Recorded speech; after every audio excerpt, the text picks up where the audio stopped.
Hello student, हम जो discuss कर रहे थे 1,3 डाइफंक्शनलाइज्ड कंपाउंड, उसमें हमने जो केस फर्स्ट का वो चेक किया था, जिसमें किसी ग्रुप के रेस्पेक्ट में जो न्यूक्लियोफाइल है वो 1/3 पोजीशन पे है, या ये कहें कि हेटेरो एटम के रेफरेंस में कोई भी न्यूक्लियोफाइल है, कोई भी सिंथोन्स बन सकता है, वो 1/3 पोजीशन पे था। तो उसमें हमने जो कीटो ग्रुप के रेफरेंस में चेक किया था, जिसमें हेटेरो एटम्स की बात की थी, तो 1,3 डाइफंक्शनलाइज्ड में जो केस फर्स्ट अप्लाई किया था अपन ने, कुछ इस तरह से था।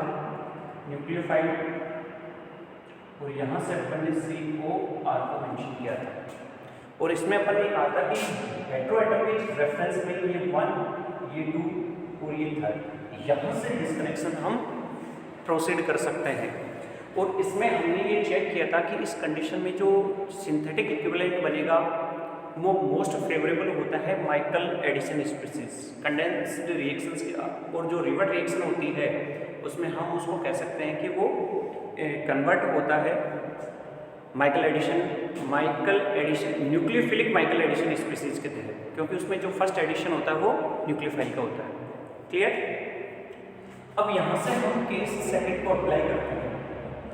केस सेकंड कैसे है इसको एक बार चेक करना।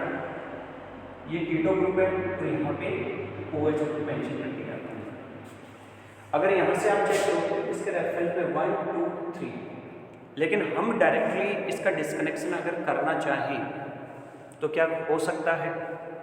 क्या कहीं हम ऐसे ऑर्गेनिक रिएक्शंस पढ़ते हैं जिनमें कुछ ऐसा प्रोडक्ट मिलता है? बिल्कुल पढ़ते हैं। चेक करोगे तो कीटो के रेफरेंस में देखो, अल्फा बीटा हाइड्रोक्सी एल्डिहाइड या कीटोन्स कौन सी अभिक्रियाओं में बनते हैं, ये अपन अगर हमें ये पता चल जाए तो डेफिनेटली हम क्या कर सकते हैं, इसका डिस्कनेक्शन कर सकते हैं। और कहाँ से होगा ये भी पता चल जाएगा।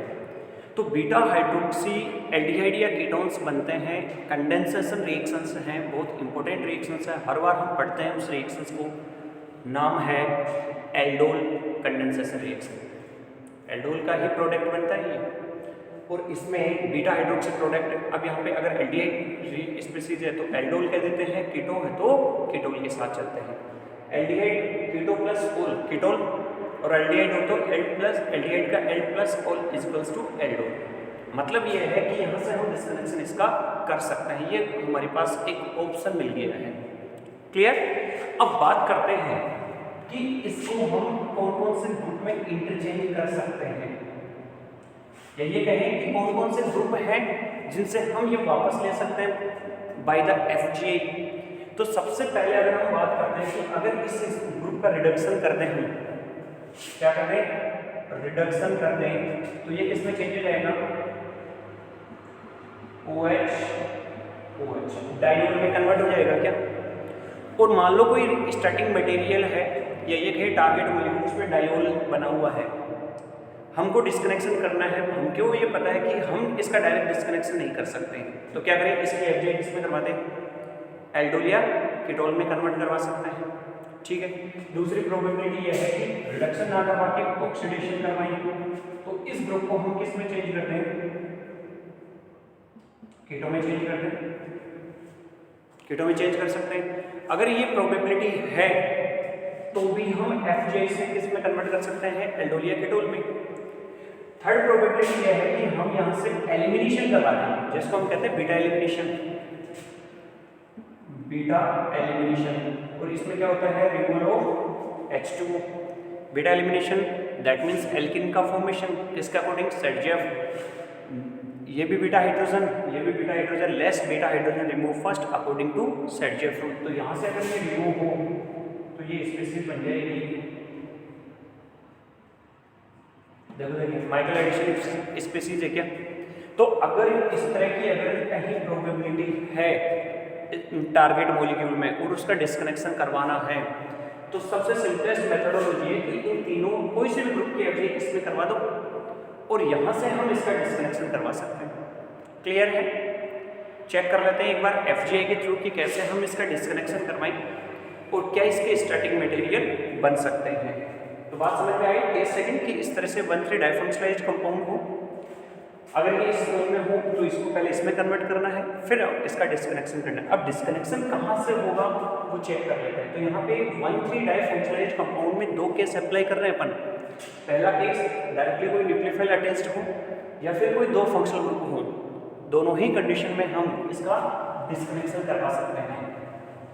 तो बात कर लेते हैं कि कैसे ये ग्रुप इंटरचेंज होंगे और कैसे इसका डिस्कनेक्शन करके स्टार्टिंग मटेरियल तक हम पहुंच सकते हैं। तो चलिए देखिए, सबसे पहले हमने डायोल की बात की, तो ये लो साहब डायोल बनाया हमने। फिर हमने डाइकेटोन की बात की, ये लीजिए। और इसके बाद हमने बात की है माइकल एडिशन से। अगर ये तीनों ही कंडीशन आते हैं टारगेट मॉलिक्यूल में तो डेफिनेटली इन तीनों की FJ इसमें होगी FGI। कोई सा भी ये जो ग्रुप है इसको हम किस में चेंज कर दें, या तो इन दोनों में से कोई सा एक चेंज होगा, दोनों में से कोई सा भी एक चेंज कर सकते हैं। तो यहाँ से हमने इसको कन्वर्ट किया है एल्डोल में, ये लो सर हो गया। जैसे ही इसमें कन्वर्ट होगा, अब इससे रिलेटेड रिएक्शन हमें पता है रिडक्शन, ऑक्सीडेशन और beta elimination, clear.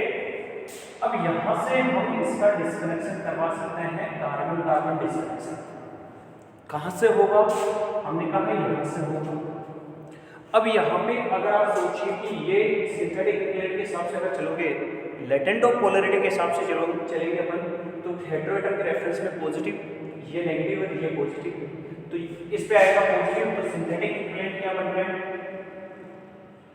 OH plus और साथ में माइनस, यही तो बन रहा है। तो अब सोचो कि अगर मैं यहाँ पे OH जोड़ देता हूँ, OH कनेक्ट करता हूँ, तो उस कंडीशन में एक ही कार्बन में दो OH ग्रुप लेस स्टेबल है, रिमूवल ऑफ वाटर होना है, वापस से किसमें चेंज हो जाएगा, ये एल्डिहाइड में कन्वर्ट हो जाएगा। तो ये हमने एल्डिहाइड, इसको मैं अपन कैसे लिख सकते हैं, आप चाहो तो ये लो H और ये किसमें हो जाएगा कीटोन्स। मतलब यहाँ पे अगर हम रिवर्ट रिएक्शन देना चाहें तो यहाँ पे बनेगी एल्डोल कंडेंसेशन रिएक्शन। अब एल्डोल कंडेंसेशन यही तो कहती है कि ऐसे एल्डिहाइड या कीटोन्स जो अल्फा हाइड्रोजन कंटेन करते हैं, अल्फा हाइड्रोजन रखते हैं, वो कंडेंसेशन रिएक्शंस में प्रोसीड होती है और प्रोडक्ट का फॉर्मेशन करती है। एल्डोल में यही बात अपन करते हैं, मस्ट कंडीशन है presence of alpha hydrogen. Okay, अब बात करते हैं हम ऐसी कोई रिएक्शंस, ऐसे कोई टारगेट मॉलिक्यूल जिसको हम इस फॉर्म में डिस्कनेक्ट कर सकते हैं। तो यह हमारी क्या थी, एनालिसिस थी। इसके लिए हम क्या यूज कर सकते हैं, सिंथेसिस यूज कर सकते हैं। तो सिंथेसिस में सबसे पहले एल्डोल कंडेंसेशन, फिर अगर इसमें कन्वर्ट करना हो तो क्या होता है रिडक्शन, इसमें कन्वर्ट करना हो डाइओन में, डाइकेटोन में तो ऑक्सीडेशन, और यहाँ से अगर करना हो तो डिहाइड्रेशन और एलिमिनेशन रिएक्शन। क्लियर। अब देखिए हम एक एग्जांपल के थ्रू बात करते हैं कि कैसे हम इसको डिस्कनेक्ट कर सकते हैं। चलिए बात करते हैं। अब यहाँ पे कौन कौन से और ग्रुप आ सकते हैं as a nucleophile, as a nucleophile कौन कौन से ग्रुप हम यहाँ पे अटैच कर सकते हैं जो आसानी से रिएक्शंस प्रोसीड करते हैं। तो हम कुछ टारगेट मॉलिक्यूल्स के रेफरेंस में बात करेंगे कि जैसे मान लो अपन ने 6 मेंबर रिंग की बात की, ठीक है, इससे कोई ग्रुप जुड़ा हुआ है, लेकिन ये ध्यान रखना है एरोमेटिक नहीं है ये, OH R।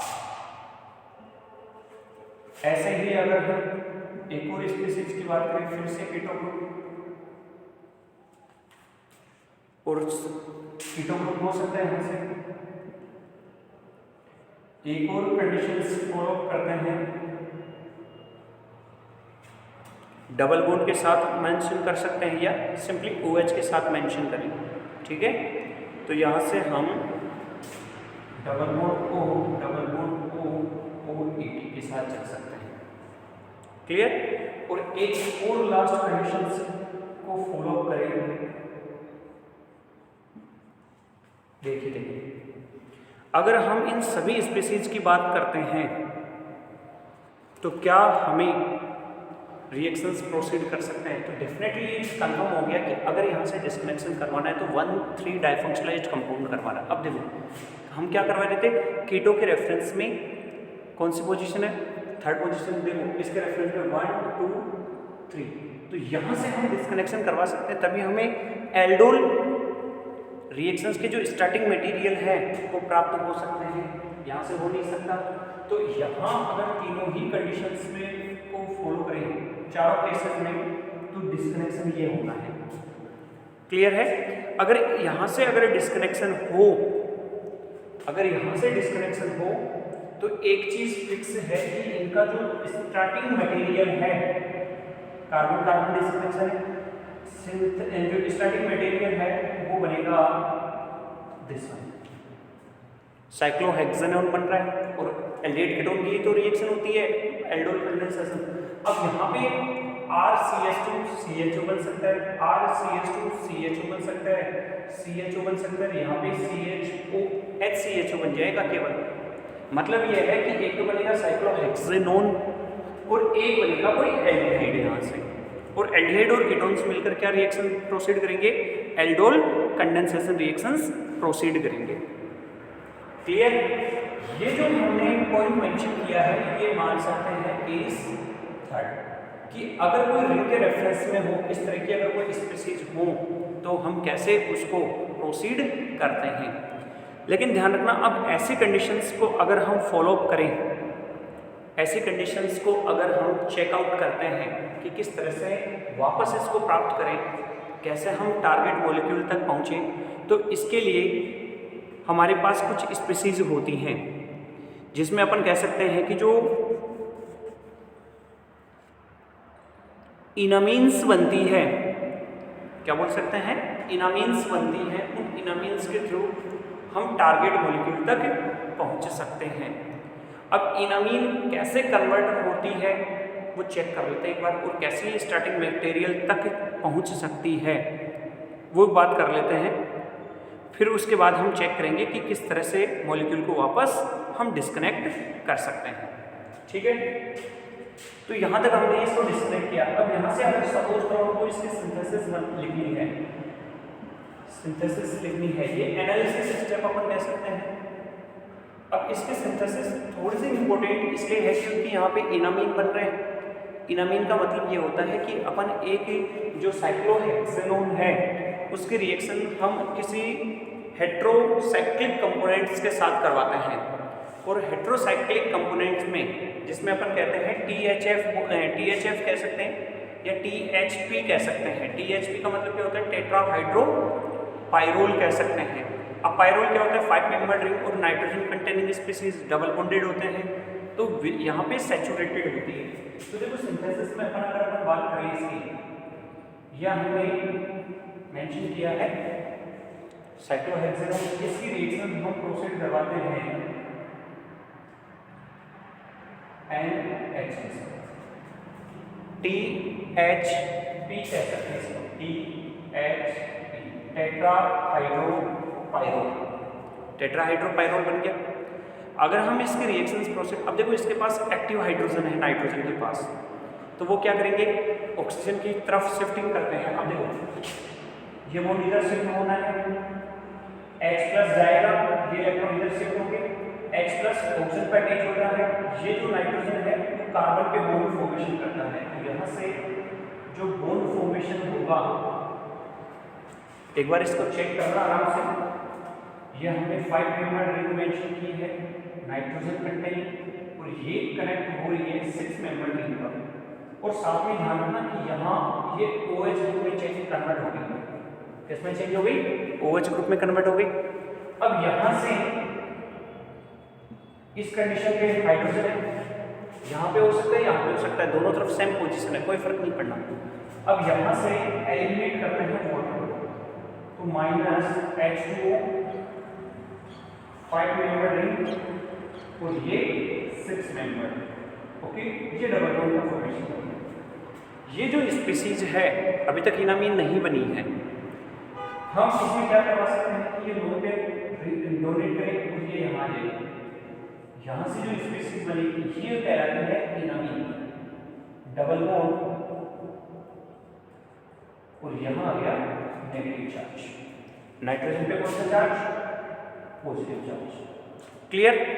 अब इसके बाद हम कोई भी अपने को टारगेट मॉलिक्यूल तक पहुंचना है, कोई भी टारगेट मॉलिक्यूल, जैसे सपोज करो यही मान लें, इसको हम इसमें कन्वर्ट कर सकते हैं इजीली, डायरेक्टली ये जो अटैच नहीं होगा हम इसमें इसको कन्वर्ट करें, तो ये हमें अटैच करना है ग्रुप क्या ले सकते हैं, एक तरह से देखो फ्रीडल एल्काइलेशन वाली और असाइलेशन रिएक्शन, असाइलेशन ही तो है, तो यहाँ से हम इस पर किसका अटैक करवा सकते हैं,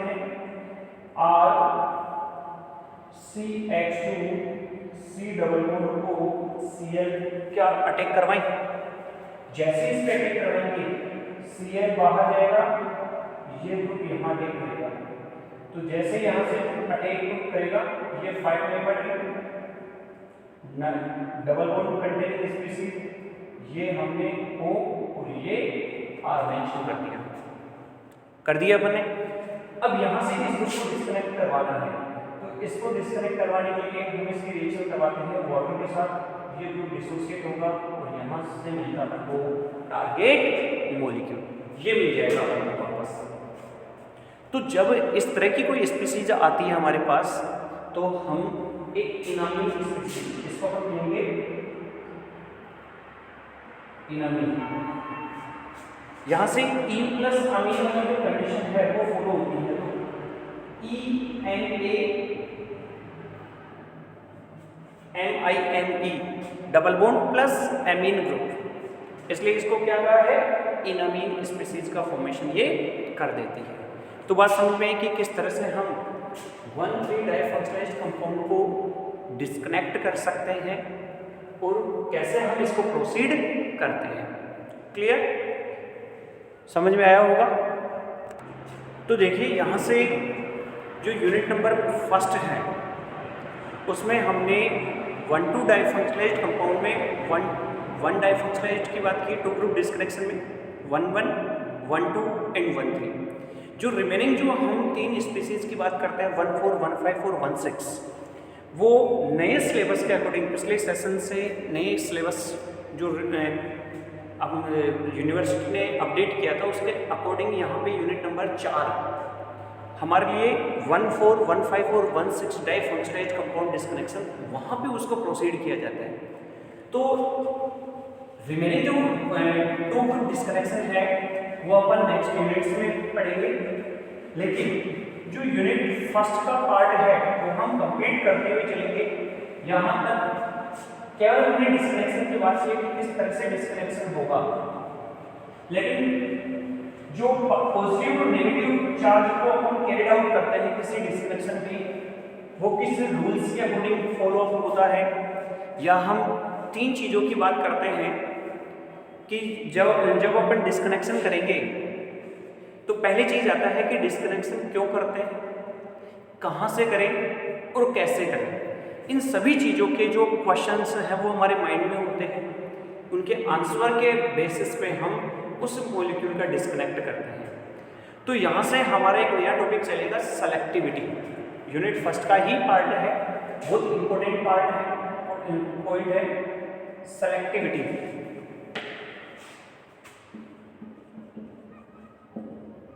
सेलेक्टिविटी देखो अपन टॉपिक से इसको जस्टिफाई कर सकते हैं। सेलेक्टिविटी का मतलब क्या होता है कि वो ऐसे साइट सेलेक्ट करते हैं जहाँ से मॉलिक्यूल इजीली डिस्कनेक्ट हो सकता है। तो हम इसके लिए कह सकते हैं कि most organic molecules contain more than 1 functional group, can be react more than 1 way, so to predict which functional group where will be select and how will react, these questions are what we can call selectivity।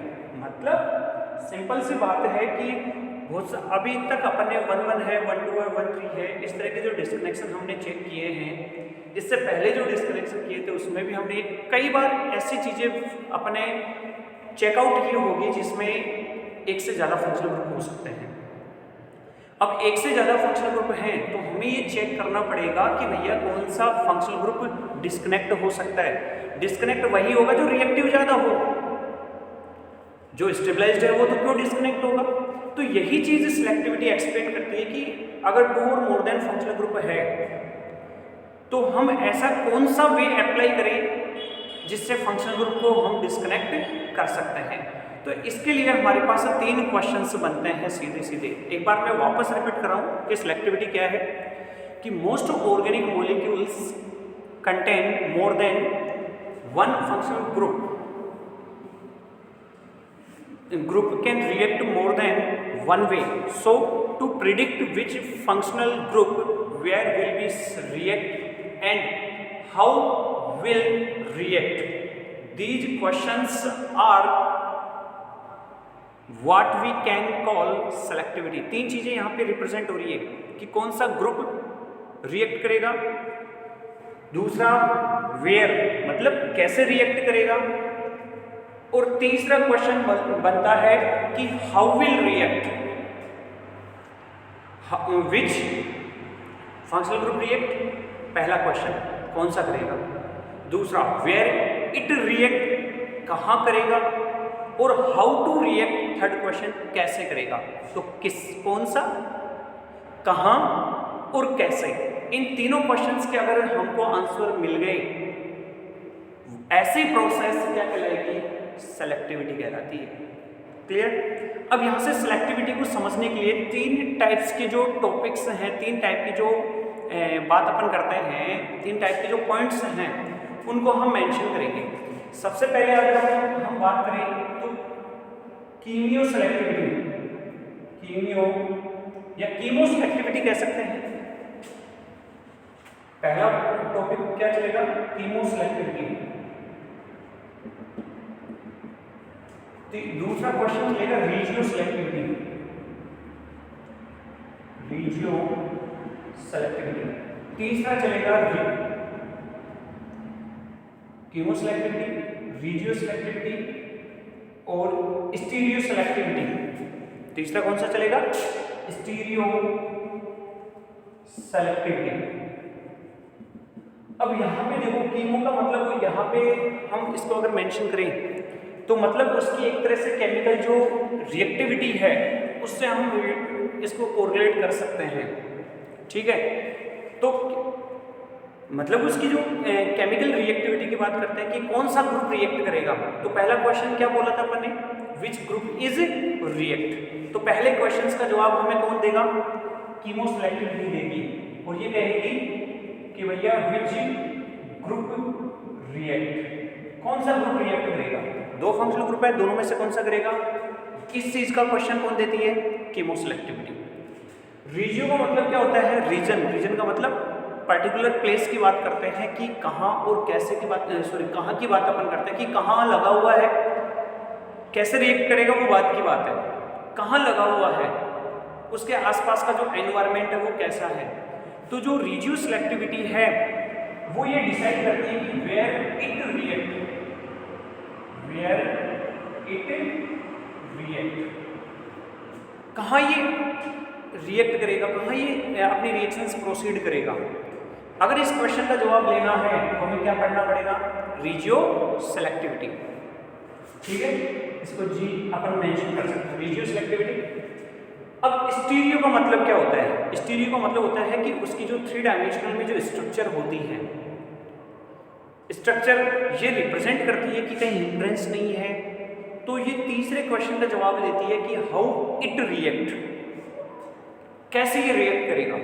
ठीक है, तो यहाँ पे third question को जो था हमारा कि हाउ ग्रुप इज रिएक्ट, वह जो ग्रुप है जो रिएक्शन प्रोसीड करेगा वो कैसे रिएक्ट करेगा, उसकी स्टीरियो सेलेक्टिविटी क्या है, उसकी स्टीरियो जो स्ट्रक्चर है, 3 डायमेंशनल जो स्ट्रक्चर है वो किस प्रकार की है। इन चीज़ों को अगर हमारे पास जवाब मिलता है तो हम बात करते हैं कि उस मॉलिक्यूल की सेलेक्टिविटी के अकॉर्डिंग हम उसका डिस्कनेक्शन करा सकते हैं। अब बात करते हैं पहला पॉइंट कि कीमो सेलेक्टिविटी क्या है, कैसे हम इसको प्रोसीड करें। तो यहाँ से जो फर्स्ट टॉपिक चलेगा हमारा वो चलेगा कीमो सेलेक्टिविटी। ध्यान रखना, सेलेक्टिविटी में कोई 2 और मोर देन फंक्शनल ग्रुप हों जो एक से अधिक वे में रिएक्शन प्रोसीड करने की टेंडेंसी रखते हों, उस कंडीशन में हमारे पास 3 क्वेश्चन होंगे कि which group is react, where it react और हाउ ग्रुप रिएक्ट। 3 क्वेश्चन है। अगर क्वेश्चन बना कि विच ग्रुप इज रिएक्ट तो जवाब कौन देगी? Chemoselectivity. Where it react कौन बताएगा? Regioselectivity. और हाउ ग्रुप इज रिएक्ट उसका जवाब कहाँ से मिलेगा? स्टीरियो सेलेक्टिविटी से। इसलिए तीनों टॉपिक हमारे लिए वेरी इंपॉर्टेंट टॉपिक है। क्लियर? और डेफिनेटली क्वेश्चन यहीं से आएगा। ये केमिस्ट्री में अपने जो पेपर लगेगा फाइनल, उसमें डेफिनेटली एक क्वेश्चन कीमो, रिजियो और स्टीरियो सेलेक्टिविटी से फिक्स है। तो इस टॉपिक को अपन कंप्लीट करेंगे। 10 मार्क्स का जो क्वेश्चन है वो अपन कैरिड आउट उसके मार्किंग कंटेन करते हुए चलेंगे कि कहीं ये नंबर तो कहीं नहीं जा सकते हमारे। ओके, तो डिस्कस करते हैं कीमो सेलेक्टिविटी से कि कीमो सेलेक्टिविटी क्या है। क्वेश्चन क्या है? विच ग्रुप इज रिएक्ट, उसी का जवाब कौन देगी? Chemoselectivity. अब कीमो सेलेक्टिविटी क्या है वो समझना कि when a molecule contain 2 reactive groups, when a molecule contain more than 2 और we can say 2 reactive groups and we want to react one of them, कि हम उन दोनों में से किसी एक ग्रुप को रिएक्ट करवाना चाह रहे हैं। सो रिपीट कर रहा हूं कि we want to react one of them, not the other, then corresponding reaction is called chemoselective reaction. In a chemoselective reaction one functional group in the molecule react living further potentially reactive functionality unaffected। मतलब ये है कि दोनों में से कोई एक group को रिएक्ट करवा रहा है, वो जो रिएक्शन इस तरह की जो रिएक्शन होगी वो तो होंगी कीमो सेलेक्टिव रिएक्शन, और इस तरह के जो ग्रुप हैं वो कहलाते हैं कीमो सेलेक्टिव ग्रुप। अब इसके बाद कहा जाता है कि there are many ways where chemoselectivity are found. ऐसे बहुत सारे अपने पास ऑप्शन होते हैं जहाँ कीमो सेलेक्टिविटी को हम फाइंड आउट कर सकते हैं, हम वहाँ पे उसके रिएक्शंस को प्रोसीड करवा सकते हैं। कौन कौन सी रिएक्शनें हो सकती हैं? सबसे पहले हम बात करेंगे relative reactivity of 2 functional group. तो relative reactivity of 2 functional group. तो यहाँ से हम टॉपिक स्टार्ट कर रहे हैं। कीमो सेलेक्टिविटी क्या है समझ में आ रहा होगा। तो पहला पॉइंट है इसमें relative reactivity of 2 functional group. अब यहाँ पे रिलेटिव रिएक्टिविटी इसको छोड़ो, हमने कहा रिएक्टिविटी ऑफ 2 फंक्शनल ग्रुप, हमको रिएक्टिविटी चाहिए 2 फंक्शनल ग्रुप की। रिलेटिव का मतलब होता है एज ए कंपैरिजन, कि कौन सा ग्रुप मोर रिएक्टिव है। जो ग्रुप रिएक्टिव होगा वो डेफिनेटली पहले डिस्कनेक्ट हो जाएगा। क्लियर? तो यहीं से तो हम ये चीज डिस्कस कर रहे हैं कि विच ग्रुप इज रिएक्ट, जो लेस स्टेबल है वो रिएक्शन पहले देगा, ये कह रहे हैं अपन। तो यहां से इस चीज को समझना है कि अगर बात करते हैं कि मान लो एस्टर और कीटो ग्रुप है, ठीक है, ये हमने कोई रिएक्शन प्रोसीड की है, ये कोई रिएक्शन हमने प्रोसीड की, इसका हमने रिडक्शन करवाना है, लिथियम एल्यूमिनियम हाइड्राइड, और हमने कहा कि भैया इसका 1 मोल ही ले रहा है, 1 मोल, 1 मोल की बात कर रहा है। अब यहाँ पे अगर इस चीज को देखोगे तो वैसे तो डाई कीटो ग्रुप नजर आ रहे होंगे, लेकिन ये कौन सा है? एस्टर ग्रुप है, और ये कार्बोनाइल ग्रुप है, कीटोन ग्रुप है। इन दोनों में से कीटो ग्रुप रिड्यूस होगा, ये कंफर्म है, लेकिन कौन सा होगा? हमने कहा कि 1 मोल है तो दोनों में से कोई एक ही रिड्यूस होगा और प्रोडक्ट बनेगा।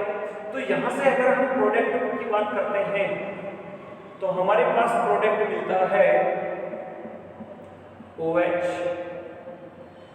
H। मतलब क्या है कि अगर हम 1 मोल H2 की बात करते हैं तो वो कौन से ग्रुप को रिड्यूस कर रहे हैं? दोनों में से कीटो ग्रुप को। मतलब स्टेबल कौन है? ये वाला। अनस्टेबल कौन है? ये। तो जो अनस्टेबल है, जो रिएक्टिव ज़्यादा है, वो पहले डिसोसिएट होता है और प्रोडक्ट। तो यहाँ से अगर हम बात करें, ये रहा कीटो ग्रुप और ये रहा एस्टर ग्रुप, इन दोनों में से किस मॉलिक्यूल की रिएक्टिविटी ज़्यादा है?